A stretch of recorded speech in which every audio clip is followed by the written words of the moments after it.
Hikmah Isra Mi'raj Nabi Muhammad SAW bersama Al-Mukarram Bapak Profesor Dr.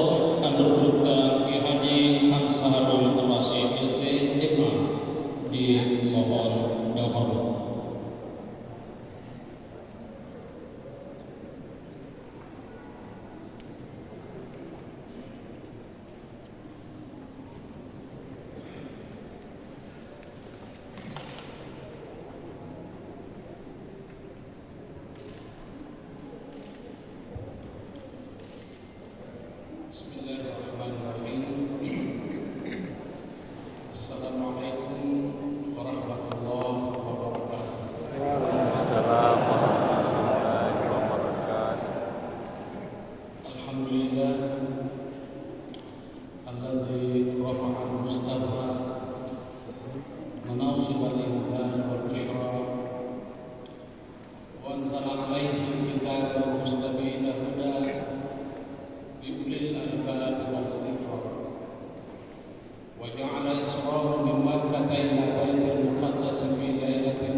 Yang kita hormati bersama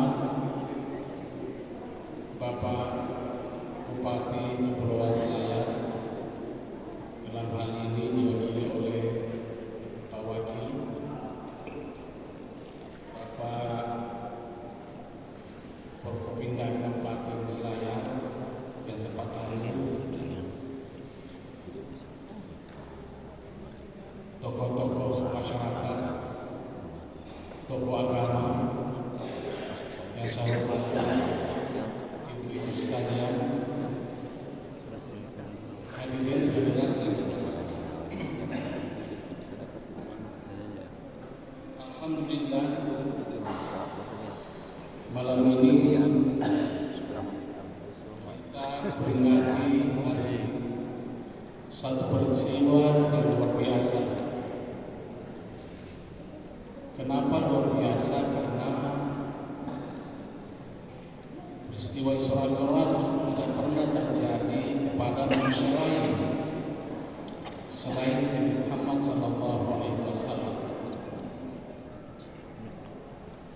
Ada nabi yang pernah Isra tapi tidak Mi'raj. Nabi Ibrahim, Nabi Musa, Nabi Lut pernah juga Isra tapi tidak Mi'raj. Ada nabi yang pernah Mi'raj, Nabi Idris, Nabi Isa alaihissalam Mi'raj, tetapi tidak Mi'raj, tidak Isra. Satu-satunya nabi selain Isra juga Mi'raj adalah Nabi Muhammad SAW. Itulah kita katakan peristiwa luar biasa. Hadirin berbahagia, memang kalau kita mengkaji peristiwa Isra, ayat yang membicarakan tentang Isra Mi'raj memang menunjukkan bahwa peristiwa ini tidak mungkin terjadi seandainya bukan karena kekuasaan Allah Subhanahu wa Ta'ala. Maka diawali dengan Subhanalladzi asra.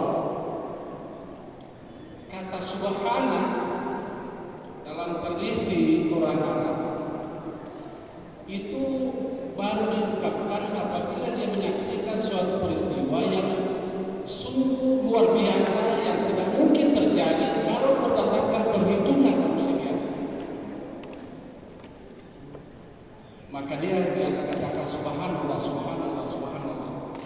Tidak diprediksi mempunyai jalan keluar seandainya bukan betul-betul karena kekuasaan Allah. Itu dipakai subhanallah. Lalu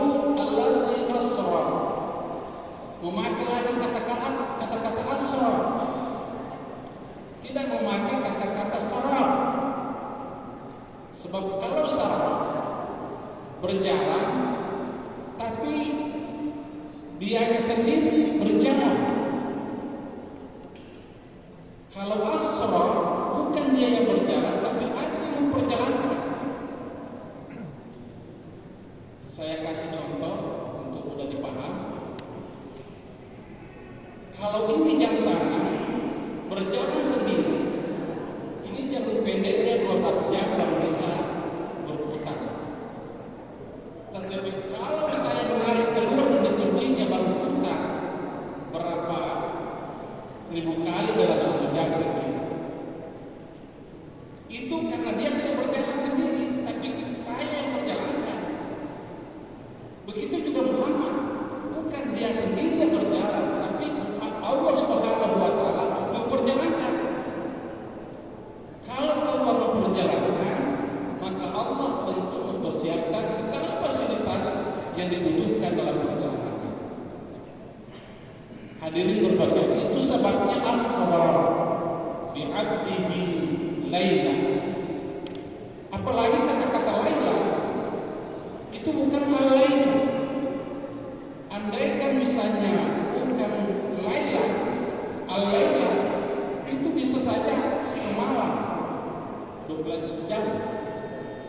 Tapi karena laila itu sebagai kecil dari malam. Itu pernah diriwayatkan Abbas paman Nabi sallallahu alaihi wasallam. Sewaktu Isra dia sambar uraknya itu menyambar daun kurma, belum berhenti bergoyang, Nabi sudah datang. Lain semakin kecil, begitu cepatnya. Bagaimana bisa ini terjadi? Ya, iza ta'arada muradani, muradullahi wa muradul khalq, fannafizu wa muradul khaliq.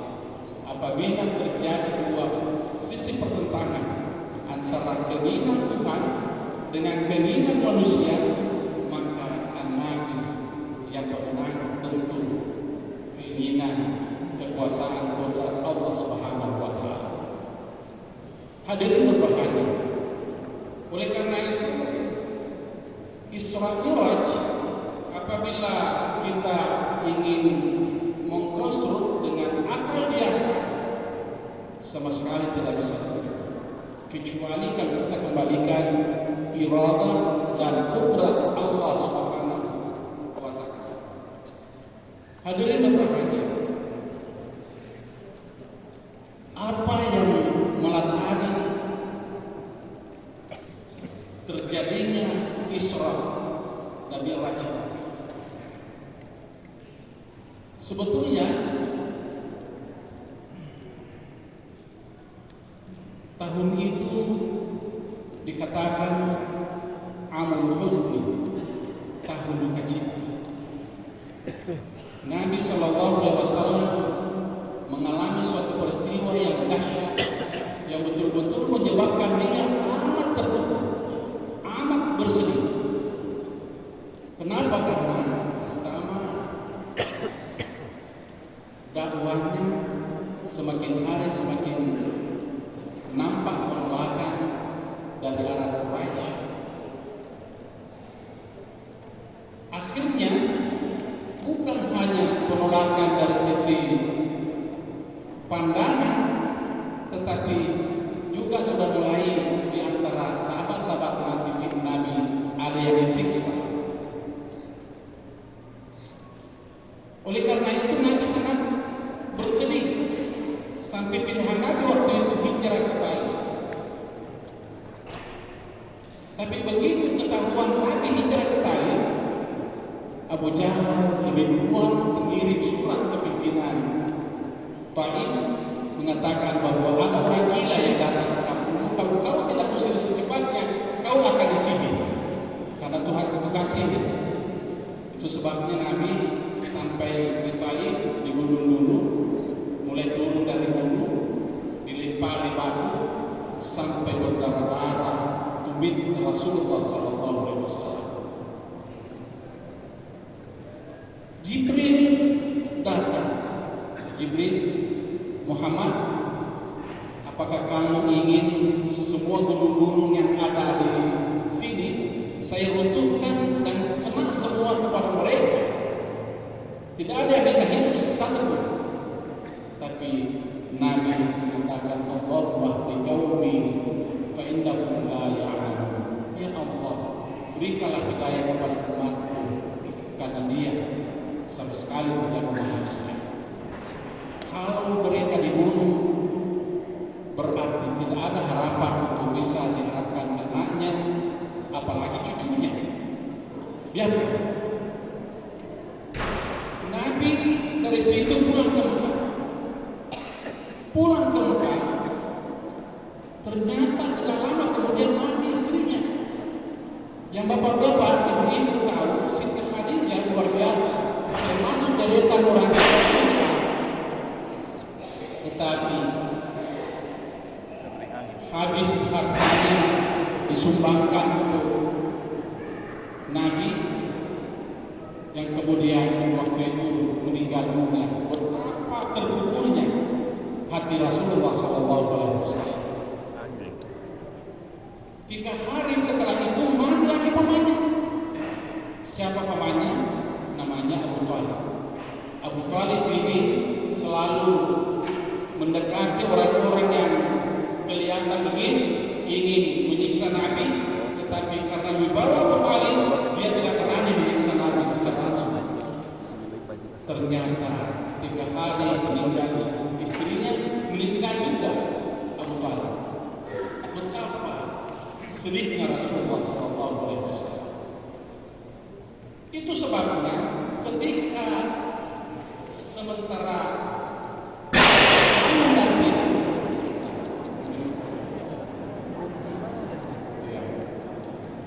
jendela tutup dulu.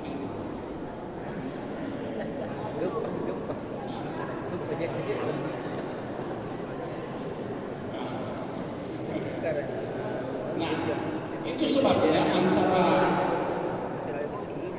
bangun dan tidur baring-baring di pinggir air Zam-Zam dengan kesedihan yang begitu mengecam, tiba-tiba datang Jibril. Tiba-tiba datang Jibril bersama Mikail, langsung membedah dada Rasulullah. Kemudian Mikail mengambil air Zam-Zam, dicuci, dikeluarkan hati Rasulullah, kemudian dicuci. Setelah dicuci, dimasukkan dan diutuhkan kembali. Setelah itu baru Jibril mendatangkan Quran. Pertama hikmah ini, bagaimana bisa kita diterima oleh masyarakat kita? Bagaimana bukan hanya masyarakat kita bisa menerima kita, tapi Allah juga bisa menerima kita. Tidak hanya soleh secara individu, tetapi soleh secara sosial. Kuncinya hati kita. Hati ini perlu dicuci, perlu dibersihkan. Bagaimana bisa kita bisa terima oleh masyarakat kita kalau hati kita terlalu sombong, terlalu angkuh, terlalu ingin dipuja. Semua yang dikerjakan orang salah, hanya yang kita kerjakan yang benar, tidak mau menerima pendapat orang lain. Itulah penyakit sampai-sampai tidak bisa terterima oleh masyarakat di mana saat ini kita berada. Jadi ini pertama. Kemudian didatangkan Burak. Burak dikendarai oleh Nabi. Kemudian Jibril menjadi penentu sampai ke Baitul Maqdis. Seandainya yang dikendarai Nabi secepat kuda saja, biasanya itu berbulan-bulan berusaha. Tapi sebentar saja. Nah, saya sekaligus menjawab itu. Apa hikmahnya di sini? Nabi mengendarai Burak, kemudian mengambil Jibril sebagai pemandu. Karena Burak yang dimiliki hanya nafsu, tidak dimiliki otak. Sementara Jibril diambil komando, tetapi hanya diambil komando dalam tempat tertentu, tidak langsung kepada Tuhan. Kenapa? Jibril memiliki akal, tapi tidak memiliki nafsu. Makanya kebersamaan Nabi dengan malaikat Jibril hanya sampai langit pertama, kedua, ketiga, keempat, sampai ketujuh, sampai Sidratil Muntaha. Setelah itu tidak bersama lagi. Taqaddam anta ya Muhammad, silakan maju Muhammad. Lain taqaddam tu ana, kalau saya maju melewati Sidratil Muntaha ini, lah taraktu, maka saya akan terbakar.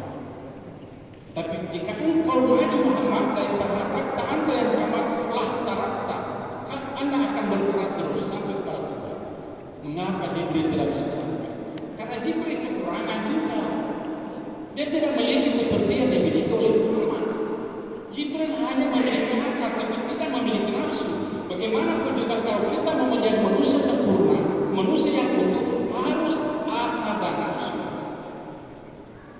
Emotional stability harus seimbang. Oleh karena itu, manusia lebih mulia daripada malaikat karena manusia memiliki nafsu dan akal. Malaikat hanya memiliki satu saja, yaitu akal, sementara binatang urat hanya memiliki nafsu. Jadi terjawab juga Pak Sekda, bagaimana caranya kita bisa menjadi manusia sempurna, manusia yang utuh. Benahi akal. Kapan akal kita dibenahi sambil mengendalikan nafsu kita, jangan harap bisa kita menjadi manusia sempurna. Nafsu dikendarai sebagaimana Nabi mengendarai urat. Akal kita menjadi panduan, istafti qalba, minta fatwa kepada otak Anda, akal Anda, karena akal bisa lebih jernih memikirkan apa yang kita butuhkan dibanding hawa nafsu. Tetapi kita juga harus sadari bahwa kita butuh duanya. Akal semata-mata tidak ada nafsu. Biasa orang, kata orang Bugis, kalasi. Kita bangun kalasi. Apa yang kita biasanya kalau mendapat tugas dari Pak Wakil Bupati bekerja, dia rajin selama dia dipantau oleh Pak Sekda. Tapi begitu Pak Sekda masuk bermelas-melasi, itu namanya kelasi, tidak tahu saya. Iya, apa namanya?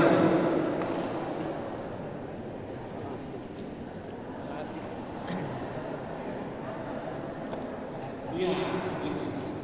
Jadi akal dibutuhkan, Pak. Nafsu juga dibutuhkan. Apalagi kalau berbicara masalah pengembangan, tidak mungkin berkembang manusia kalau tidak nafsu. Jadi nafsu tidak apa-apa kita punya, tapi dikendarai dan dikendalikan ke arah yang positif. Jangan seperti binatang hanya menuruti hawa nafsunya. Inilah. Lalu Jibril sampai Sidratil Muntaha. Kemudian Nabi menerima sholat 5 waktu di alam mustawa, melewati Sidratil Muntaha. Ketika itu Allah Subhanahu wa taala berfirman kepada Muhammad, "Ya Muhammad, innani anallah." Muhammad, sayalah Allah, sayalah Muhammad. La ilaha illa ana, tidak ada Tuhan selain saya. Fa'budni, sembahlah aku, sembahlah aku. Wa aqimis salata li zikri, dirikanlah salat semata-mata untuk mengingat saya. Jadi salat Isinya sholat adalah ingatan kepada Allah. Perbincangan itu terdengar oleh Jibril di bawah Sidratul Muntaha, karena dia tidak bisa melewati itu, tidak bisa ke alam mustawa. Maka Jibril waktu itu ketika Nabi menjawab Allah, karena Nabi langsung sujud setelah itu, Muhammad pun tahu Nabi tidak mau meminta apa-apa. Kenapa tidak mau meminta apa-apa? Karena semua kebutuhan kita tahu tanpa saya minta. Walaupun saya minta tapi engkau tidak mau kasih saya, tentu juga tidak bisa terjadi. Sehingga Allah Subhanahu wa taala bersalam kepadanya, "Assalamualaikum warahmatullahi wabarakatuh." Kalau begitu keselamatan bagimu, wahai Nabi Muhammad. Tapi Nabi Muhammad tidak mau mendengar, tidak mau mementingkan dirinya sendiri. Saya tidak mau ya Allah kalau saya hanya diselamatkan. Assalamualaikum warahmatullahi wabarakatuh. Keselamatan bagi kami, keselamatan kesejahteraan bagi kami dan bagi hamba yang mengerjakan amal soleh. Kesadaran akan kesalehan sosial sangat nampak di sini. Siapa yang tidak mau terima keselamatan kalau diberi? Bahkan kalau kita dapat peluang, terkadang hanya mementingkan kepentingan diri kita. Tapi Muhammad tidak. Pada saat itu dia tidak. Di alam yang tertinggi, di alam di mana dia bertemu dengan Tuhannya, bahkan dia mengatakan, "Ya Allah, jangan cuma saya selamat. Assalamualaikum warahmatullahi wabarakatuh. Keselamatan bagi aku, bagi kami dan kepada hamba-hambamu yang melakukan kepada salat." Jibril kagum, tergeleng-geleng kepalanya. Betul-betul Muhammad bukan manusia biasa. Maka dia ucapkan, "Asyhadu an la ilaha illallah wa asyhadu anna Muhammadar Rasulullah." Betul-betul aku saksi bahwa Muhammad utusan Tuhan, bahwa tidak ada Tuhan selain Allah dan Muhammad adalah utusan. Maka semua anak mendengar waktu itu ikut Allahumma shalli ala sayyidina Muhammad wa ala ali Muhammad. Dan ini yang wajib saja, yang menjadi rukun ketika kita membaca tahiyat. Doa-doa setelahnya hanya sunnah. Hadirin berbahagia. Berarti kalau kita simpulkan, hikmah sholat sebenarnya untuk membentuk diri kita menjadi sholat, dan kita berupaya bagaimana menjadikan orang lain menjadi sholat. Bagaimana caranya kita mendapatkan keselamatan dan menjadikan orang lain juga selamat sama kita. Itu sebabnya Pak, coba kita perhatikan kalau kita sholat. Sholat itu kan definisinya, as-sholatu hiya af'alu wa aqwalu tatahatun bin takbiratul ihram wa muhtatamatun bin taslim bi syara'il makhsus. Jadi definisinya sholat adalah beberapa baca-baca yang kita hafal itu, beberapa gerakan mulai berdiri, sujud, ruku, sujud dan sebagainya yang diawali dengan takbir ihram. Jadi kalau kita berdiri belum takbir, kayak berdiri itu belum mulai sholat. Biar satu kaki berdiri belum sholat. Allahu Akbar. Tidak salam-salam sholat terus itu. Karena belum itu berani. Nanti akhirnya sholat, kalau salam ke kanan, salam ke kiri. Bagaimana perbuatan kita waktu kita sholat? Kita sholat pertama diawali dengan takbir, hubungan vertikal bahasa sekretariat. Allahu Akbar, hubungan vertikal. Bagaimana kita memperbaiki hubungan kita dengan Allah tanpa selain kita mengabdi beribadah, kita tidak mau cederai ibadah kita itu dengan melakukan penyimpangan. Itu namanya Allahu Akbar. Tapi ditutup dengan salam. Artinya bagus sudah hubungan kita dengan Allah. Masya Allah, luar biasa melakukan sholat. Tetapi sholat itu harus ditutup dengan salam. Kemana salamnya? Ke kanan pertama, baru ke kiri. Kenapa ke kanan? Karena kita wajib memberikan keselamatan kepada orang-orang yang seide, sepaham, seagama dengan kita. Tetapi selain itu, ada juga orang di kiri yang tidak sepaham, sependapat, tidak seagama, tidak sealiran dengan kita. Kita juga mau dihancurkan. Kita harus meraih reda dia, reda mereka. Kita harus juga terima agar supaya menciptakan namanya persatuan dan kesatuan. Untuk apa? Sebab kalau tidak dirangkul mereka, tidak mungkin kita bisa menikmati pembangunan sekarang ini seperti sekarang ini. Masya Allah, luar biasa. Oleh karena itu, salam kenal. Assalamualaikum warahmatullahi wabarakatuh. Wahai teman-teman yang seagama, teman-teman yang serius, teman-teman yang sepaham, teman-teman yang semasa misalnya. Tapi bukan hanya assalamualaikum ini, juga yang berbeda dengan itu, juga keselamatan tidak ada muslim.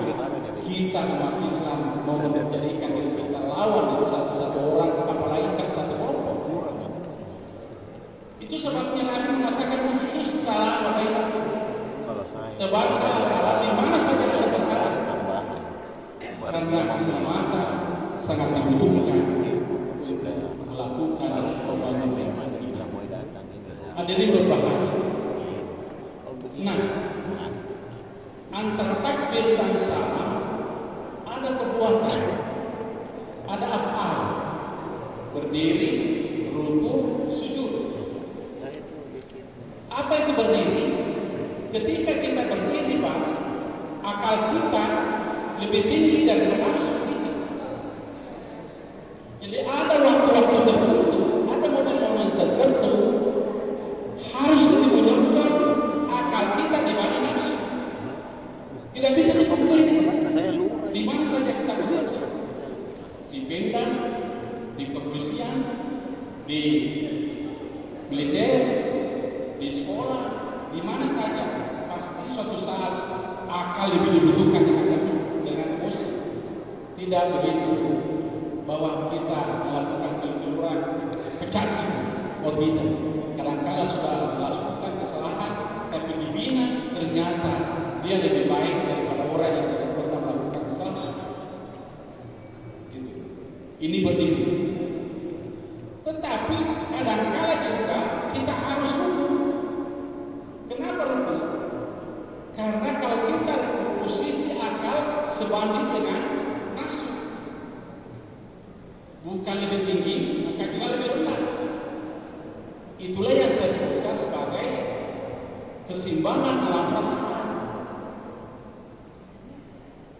Ini Pak, harus sama-sama.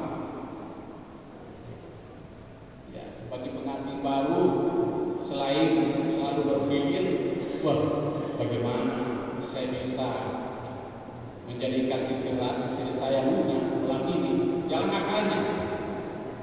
Tapi kalau itu saja tidak jalan nafsunya, malah itu langsung membelakang. Apa kamu bukan laki-laki, harus seimbang.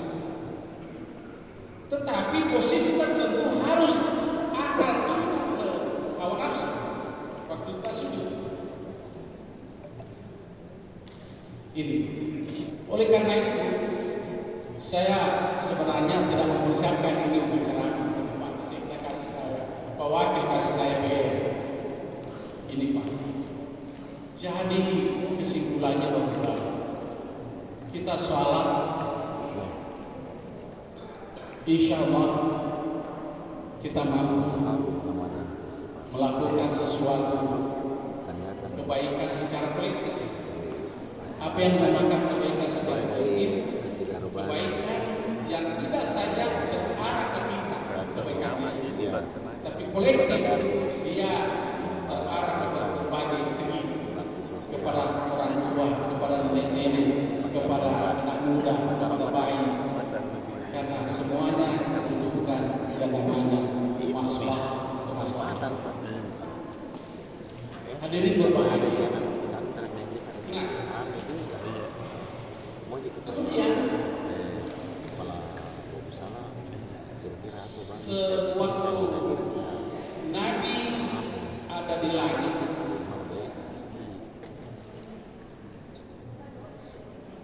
Jadi malam kunci. Nabi Sallallahu Alaihi Wasallam asra bi abdihi lailan min al-masjidil haram ila al-masjidil aqsa linuriyahu min ayatina. Mengapa Muhammad saya panggil? Kata Allah, salah satu linuriyahu min ayatina, untuk memperlihatkan tanda-tanda kebesaran. Makanya Nabi di langit melihat beberapa perubahan, beberapa kejadian-kejadian yang sungguh sangat menakutkan dirinya. Kenapa begini? Muhammad waktu itu melihat sesuatu yang aneh. Bagaimana anehnya? Anehnya dia menanam bibit katakanlah padi. Sementara menanam, dia melihat ke belakang, yang ditanam itu sudah menguning, siap untuk dipanen. Terpaksa dia ketika menanam, biarlah dipanen, panen dulu ya sudah. Begitu sudah dipanen, ternyata itu anunya Nabi, mukjizatnya. menguning lagi yang sudah dipanen, tumbuh anaknya. Masya Allah, siapa ini? Kenapa ini? Apa ini yang itu? Man hawa? Jibril selalu ditanya oleh Nabi, tidak pernah mengatakan ya Quran. Man hawa? Siapa itu? Karena kalau bertanya kepada nafsu, bertanya kepada Quran, saya tanya tepat. Tidak pernah tepat. Ditanya kepada akal. Apapun yang kita saksikan, akal kita tidak mampu untuk mengetahui apa itu. Simpan tenang. Lalu kembali istafti qalbah. Tanya kepada akal kita. Begitulah Rasulullah SAW. Apa itu ya Jibril? Siapa itu ya Jibril? Jibril mengatakan, oh itu nanti bukan orang biasa. Umatmu itu berasal dari umatmu umpama dari Selayar. Selayar suatu saat akan menjadi nomor satu daerah terbaik mengeluarkan zakat. Terbukti Basnasnya lebih bagus di antara kota-kota yang lain. Kenapa? Masalul ladzina masalul ladzina yunfikuna amwala, perumpamaan orang-orang yang mengeluarkan hartanya. Apakah harta dikeluarkan itu untuk zakat, atau untuk sedekah, atau untuk pembangunan, atau untuk apa saja? Kama habbatin ambatat sab'a sanabila. Persis orang yang menanam satu biji, kemudian satu biji itu tumbuh memiliki 7 tangkai. Setiap tangkai memiliki 100 buah, berarti satu ditanam menjadi 700 buah. Wallahu yudha'ifu liman yasha'. Wallahu wasi'un alim. Bahkan Tuhan mengatakan bukan hanya 700, tapi bisa saja dengan satu kulipat gandakan menjadi ribuan, menjadi jutaan, menjadi miliaran, sesuai dengan keikhlasan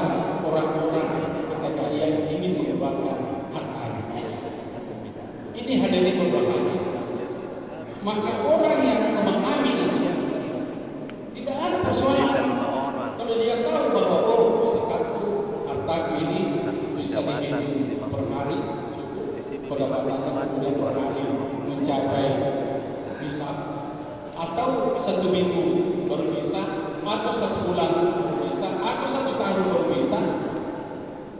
Hadirin berbahagia, karena setiap kita inna sa'yakum lasyatta, kondisi kita berbeda-beda.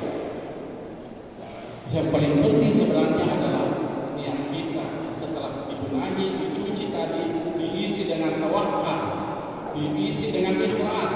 Apapun yang kita lakukan, ikhlaslah kepada Allah Subhanahu wa Ta'ala. Itu satu. Di antara yang lain juga, Nabi Sallallahu Alaihi Wasallam melihat sesuatu yang aneh. Apa yang aneh? Ada seseorang dipecah kepalanya. Setelah dipecah, dikembalikan untuk kembali. Tapi setelah itu dipecah kembali, itu saja pekerjaannya. Pecah. Menghargai siapa orang itu? Jibril, kasih tahu saya siapa orang itu. Jibril mengatakan, bukan orang lain dan umatku sendiri. Mungkin di selayar ada orang alladzina yatasakalu rusuhum an sholatil maktubah. Orang yang berat sekali kepalanya melakukan sholat fardu. Sudah masuk waktu hayal sholat, hayal falah. Masanya ibu-ibu tetap lanjut, pekerjaannya bapak-bapak juga tetap lanjut. Tidak ada kepedulian untuk menjawab masa. Masya Allah. Itulah yang diberatkan. Kepalanya berat sekali melakukan sholat waktu. Maka orang yang seperti ini perumpamannya dipecah kepalanya. Begitu diutuhkan kepala dipecah lagi karena dia terlalu berat melakukan sholat. Ini diberatkan kepada Rasulullah SAW agar supaya kita mengaku umat Muhammad jangan sampai kita seperti itu. Tapi kalau tidak, alhamdulillah, berarti selamat kita.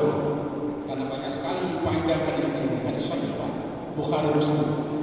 Kita ambil yang perlu saja. Karena kalau saya ambil semua, Pak, saya bicara sampai mati. Ini saja sudah berapa jam? Sudah lama. Nah, ada juga orang yang luar biasa. Bagaimana? Di depannya ada 2 daging, 1 daging busuk, 1 daging harum. Sudah pernah dimasak, ini belum pernah dimasak. Bahkan ini yang belum pernah dimasak, belakang juga ada berlomba-lomba gitu.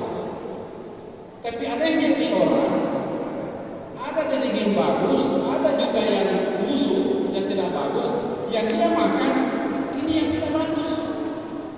Sementara yang bagus, yang harum, yang lezat, tidak pernah dilihat. Ini siapa Jibril? Siapa tahu sih ini? Jangan sampai juga ada di selayar. Nah, tidak ada. Oh, tidak ada di selayar begitu. Siapa dia? Perumpamaan perempuan.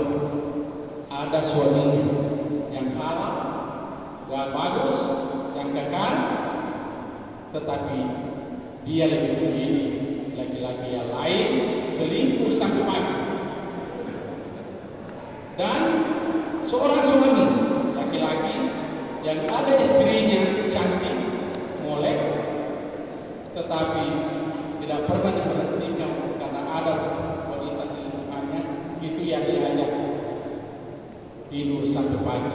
Itulah yang diberi daging yang busuk nanti dari tubuhnya. Di sini tak kalah saya tahu tidak ada. Karena selayar Ada Selayar itu Jalan. terus terang, Selayar itu daerah yang jauh dari tanah air. Disitulah kelebihannya.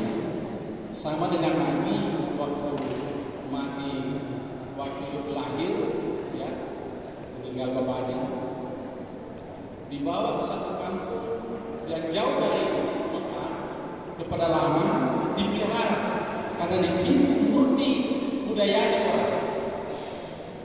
Selayar juga saya anggap seperti itu. Oh, berapa jam saya tadi ada 3 jam barangkali ya, baru sampai di sini. Berarti bangkak bu.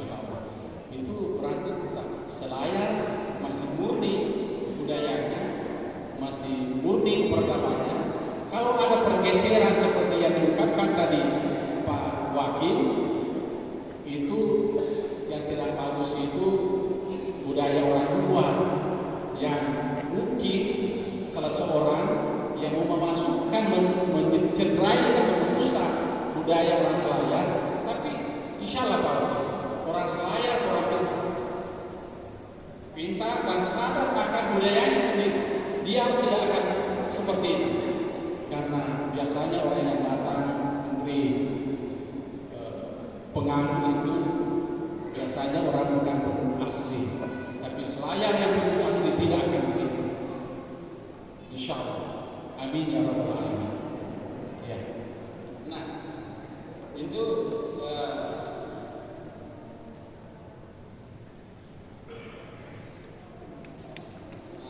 ada lagi,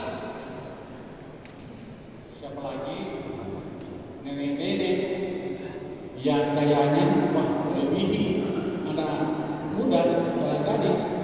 Masya Allah, pakai celana buntu, pakai kesi, listriknya Masya Allah lebih tebal daripada anak gadis. Wah, siapa ini ya? Jadi siapa ini? Itu nanti di umat ada juga begitu. Di Selayar tidak ada. Itulah perumpamaan dunia. Dunia kalau sudah tua, dunia kita tempat ini, apalagi istilah globalisasi dan sebagainya, membuat Masya Allah semua yang dipakai wanita. Kalau nenek-nenek menjadi gadis bisa, apakah bedah plastik ataukah sengaja mempertebal bedahnya supaya tidak kelihatan kerupuknya? Begitu sudah ada juga kan terpikir gadis, dia lama, kemudian setelah pengantin baru sudah ya cuci muka, baru melihat hasilnya, Masya Allah, ternyata kerupuk ini pergi tidak kembali sama sekali. Jadi itulah itu dunia nanti yang Muhammad. Ketika dunia sudah tua seperti nenek-nenek, bayangkan waktu Nabi wal asr sudah asar. Sekarang mungkin bukan asar lagi, kelihatan matahari sudah mau tenggelam. Itu nanti kebudayaan dunia luar biasa. Tahun dulu sungguh kebudayaan dunia sangat banyak, tetapi ada yang salah. Siapa dia? Adalah orang yang mengikuti Abu Bakar. Ketika Abu Bakar bersama Nabi hijrah ke Madinah, kan dia menempuh perjalanan lewat pantai, sampai kita pinggir pantai. Sebab kalau dia Mekah yang ditempuh sekarang ini jemaah haji mau langsung di situ tidak bisa, berapa tahun baru bisa sampai. Gunung lapis gunung ini, jadi Nabi pesisir pantai bercepat. Nah, ketika di pinggir pantai, Nabi mengajak Abu Bakar singgah. Abu Bakar kita singgah di pinggir pantai. Iya Rasul, baik. Yang bertanya ditekan di satu pohon. Nabi bertanya kepada Abu Bakar, tahu nggak kamu bagaimana perumpamaan dunia, kenikmatan dunia dibanding dengan kenikmatan akhirat? Saya tanya kamu, Abu Bakar mengatakan, sungguh saya tidak bisa bayangkan.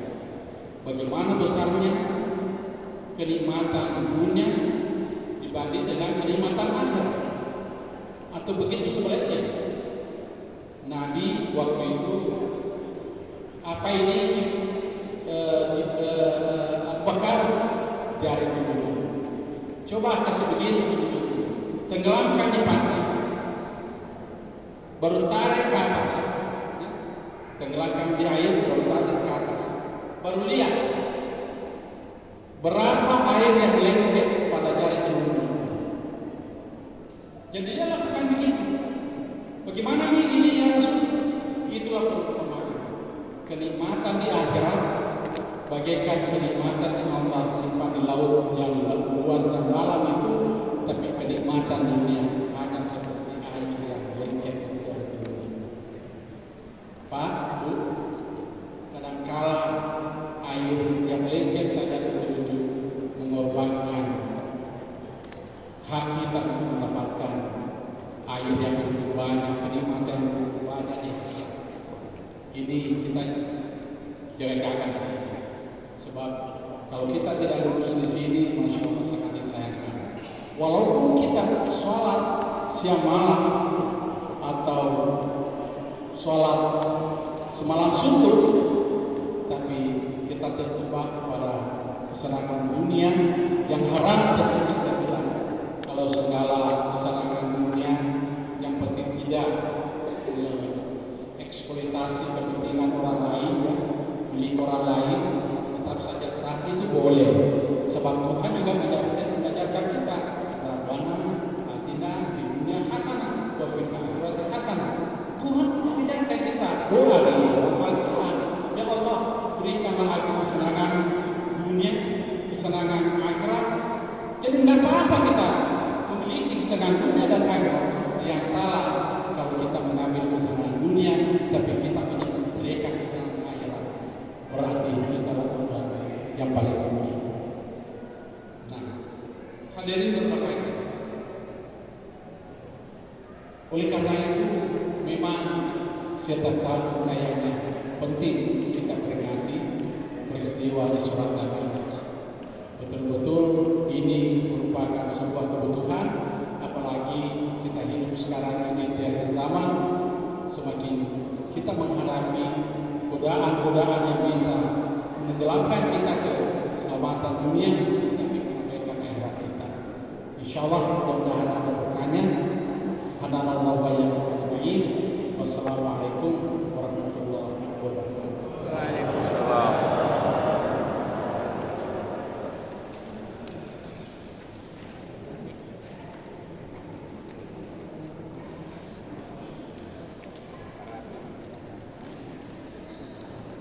Bapak Ibu yang kami hormati, rangkaian acara penutup akan melengkapi rangkaian acara demi acara yang dipersiapkan. Terima kasih atas segala perhatian dan kebersamaan kita semua. Mohon maaf atas segala kekurangan. Ungkapan syukur menutup acara ini mari kita sampaikan dengan kalimat hamdan. Alhamdulillah. Sekian. Assalamualaikum